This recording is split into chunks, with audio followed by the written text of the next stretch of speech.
Actually, it's stupid. When we were kids, like 13 or well, whatever, we had the idea of forming the band. We loved Black Sabbath so much, they took their name out of a horror movie. So we did the same, and originally HIM stands for His Infernal Majesty. And that's a really spooky name. And all of a sudden there were loads of problems with black metal bands, like in Scandinavia, burning churches and killing them, each other and stuff like that. And we didn't want to participate. We're not in that genre. We didn't want to kill anybody or burn any churches, So we're just showing it up, and it's pretty macho, isn't it? I like it, It's got a bit of like Manowar sort of vibe to AC/DC and all that, It's good, and it's easy to pronounce in every language, so that's good as well.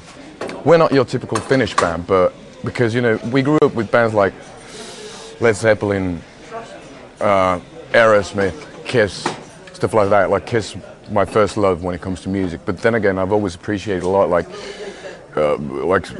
folky singer-songwriters like Neil Young, Neil Diamond, Cat Stevens, people like that.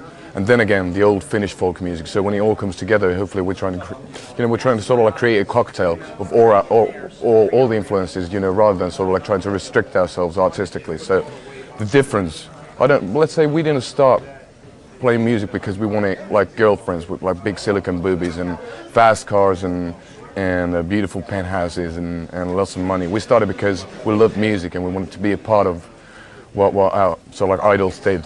So hip hop, well, I'm like old-fashioned dude, I grew up with like the early Beastie Boys and Grandmaster Flash and Melly Mel, and I love Follow the Leader by Eric B. and Rakim and stuff like that. Nowadays, it's a bit too mellow. I don't like the lyrics that much. Well, 50 Cent's good. I like his album a lot. Goth rock, well, usually define it. It's a different thing in Europe and here and in England. Because in England it seems to be like a stigma. It's a really bad thing if you're a goth. That means that you're stuck in the early 80s or whatever, wearing too much eyeliner and your hair's all fucked up. And here it's totally a different culture. Then back in Europe it's more about dudes looking like Dracula, doing weird shit, and it's also, it's very weird for me. Gothic rock means like Joy Division, the Sisters of Mercy, the early 80s stuff, the more obscure stuff. And I think that our music has a bit of Gothic rock in it, but the melancholia, the sort of like sadness of the sound is a lot more Scandinavian. It's like Scandinavian music has always been really melancholic, really mournful. Well, hopefully, hopefully we're sort of like waving with the flag. We're sort of like the defenders of the faith, carrying a message that, I think all musicians should do for the love of music, rather than for the love of money or whatever. I've met loads of irritating people throughout the years, and I just can't stand it, because I started out when I was 7 years old, so I didn't know anything about money, because, my mom and dad, they sort of like put the bread on the table at that time, and then I didn't know anything about girls at that time because I was 7. So I fell in love with like Gene Simmons' Blood. I thought that if I'm going to learn how to play the bass guitar, one day eventually I'm going to spit blood and fire and all that. But it never happened. So I still keep on trying. Well, I think that it all started because when I was about 13, I fell in love for the first time. But that girl fell in love with my best friend. It broke my heart totally. So that's when I wrote my first song. So for me, it's always been like emotionally really cathartic, just to clean up my system, my emotional system. So that's the reason why I do, and it's a lot more cheaper than going into psychotherapy, you even get paid for it. Well, this song called Join Me in Death, and that's exactly about the Romeo and Juliet sort of thing. It's about being in love that's so excruciating, that's so strong that you're sort of like thinking, are you willing enough to give everything away because of that love, which means that are you willing to join that particular person even in death. So that's very close to Romeo and Juliet, and it's just we had loads of problems in Europe because of that song, because people thought that we're sort of like asking people to kill themselves or whatever.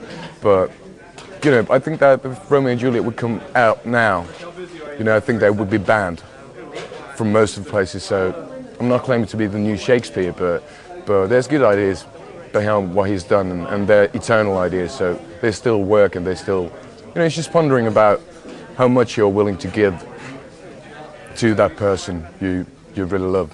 they were touring with the Bloodhound Gang at the same time as we were really big in Germany. So they had their huge hit and we had our huge hit exactly at the same time. So we met in loads of loads of festivals and stuff like that, and just like had a few beers together and talked bullshit, and all of a sudden he loves Razorblade Romance, the album, so much that he just wanted to get it out. You know, same with BAM. It's like just meeting people that love our music so much that they really wanted to help us out here, which is excellent.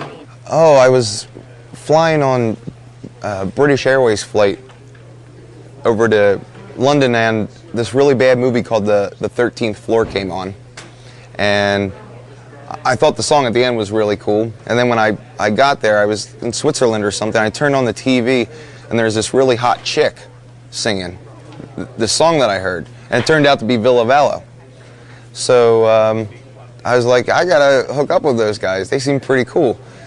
So I saw that hot chick at a festival we were playing, and you know, I wanted to put on my game and see what I could get. I was like, so I'm really into your band, sweetheart. He's like, hi, I'm Villa.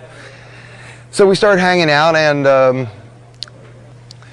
we just played a lot of shows, a lot of summer festivals in Europe, and every chance we got, we would take our vodka over and hang out. And so many bands that you run into are all, you know, oh, I'm way too cool to hang out with you guys.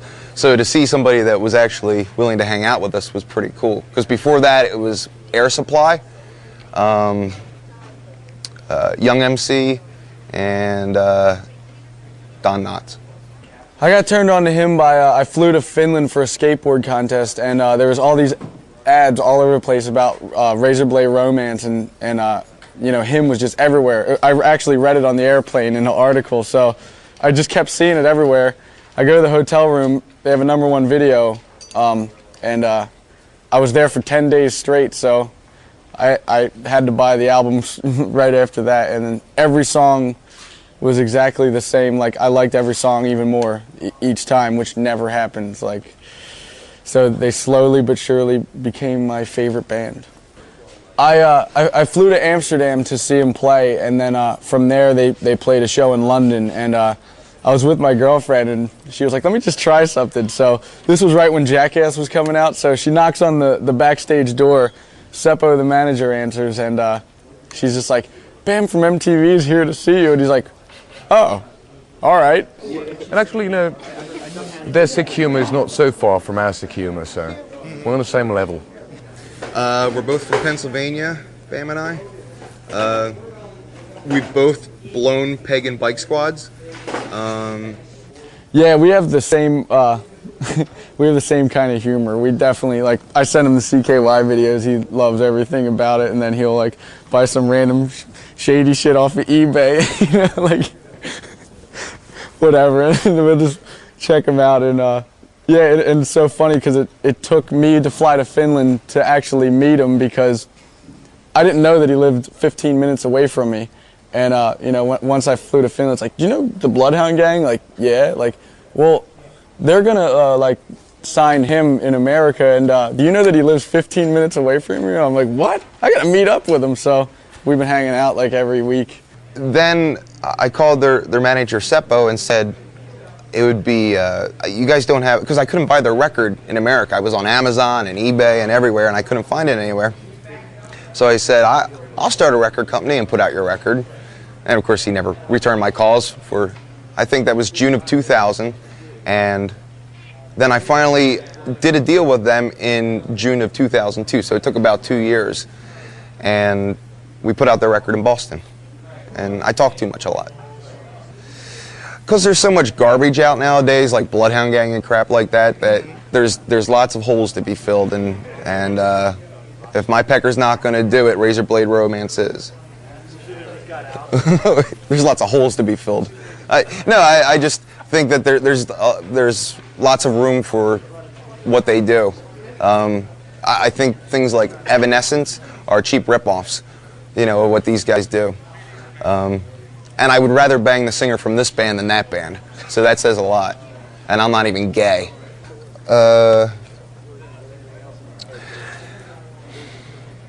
CC solos, probably. Oh, that's Poison.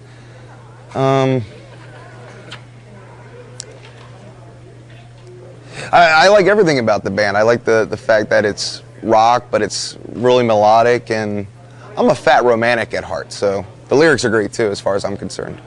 Well, I've always loved, like, I grew up with horror movies. I grew up with Iron Maiden's The Number of the Beast. I grew up with Ozzy Osbourne's The Ultimate Sin.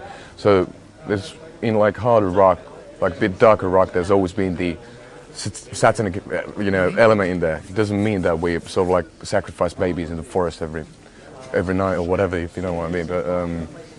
But for me, it's just I love religious, symbolism, and I'm a true pagan. I haven't been baptized or anything like that. And Finland is not a really religious country, so we sort of like check out the religion from, like, we can see the forest from the tree, so to speak. It's a cool symbol. It's a symbol I drew when I was 20, and I always thought that good bands should have like some strong symbols, like the Coca-Cola logo or whatever, that you can instantly recognize, and that's what we wanted to have. And I drew it for some reason, moments of insanity, and it's cool because it's like a modern popular culture version of yin and yang, because it's got that heart and then it's got that pentagram, so it's like both good and evil, and it just looks good, and he stole it from me.